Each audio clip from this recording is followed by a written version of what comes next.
Assalamualaikum warahmatullahi wabarakatuh. Selamat sore semua. Hari ini aku mau share tutorial buat thumbnail YouTube di InShot. Hasilnya seperti ini. Untuk kalian yang mau tahu caranya, tonton terus sampai habis ya. Yang pertama kalian lakukan, pilih font, klik bahan, lalu lihat, geser ke kanan. Enggak. Ini pilih teks. Nah, setelah itu scroll. Di bawah itu ada namanya Rampart One. Aku pakai font Rampart One. Kalian klik buka. Karena di sini aku udah download, jadi tandanya seperti ini. Kalau sudah selesai, balik lagi ke aplikasi InShot. Kemudian tambahkan baru. Nah, klik kosong. Kemudian kalian pilih stiker. Kemudian tambahkan stiker yang gambar InShot yang sudah di-download. Kemudian klik centang. Setelah itu ubah ukuran kanvas dengan cara klik kanvas, kemudian pilih 16:9.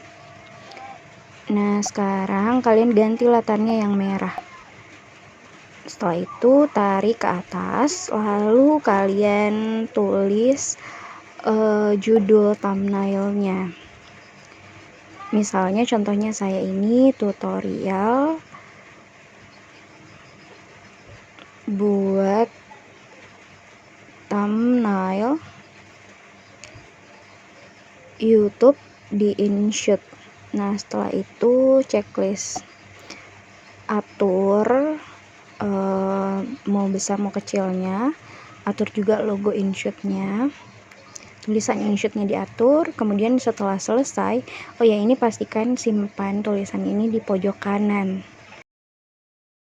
Atur tulisannya sampai kemudian kalau udah bagus, kalian klik simpan.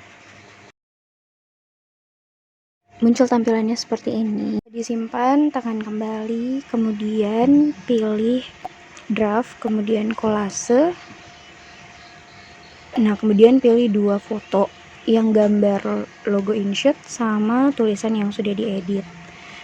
Setelah itu pilih susunannya di bagian bawah. Kemudian checklist. Kemudian ubah di sini kanvas 16:9.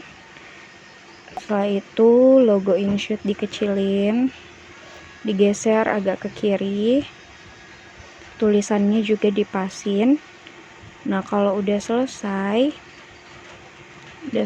semuanya, kalian bisa simpan. Dan ini hasilnya. Mungkin segitu dulu tutorialku hari ini. Semoga bermanfaat untuk kalian semua. Terima kasih sudah nonton videonya sampai habis. Dan wassalamualaikum warahmatullahi wabarakatuh. Jangan lupa untuk like, share, dan juga subscribe channel aku biar aku lebih semangat untuk buat kontennya. Terima kasih. Bye-bye.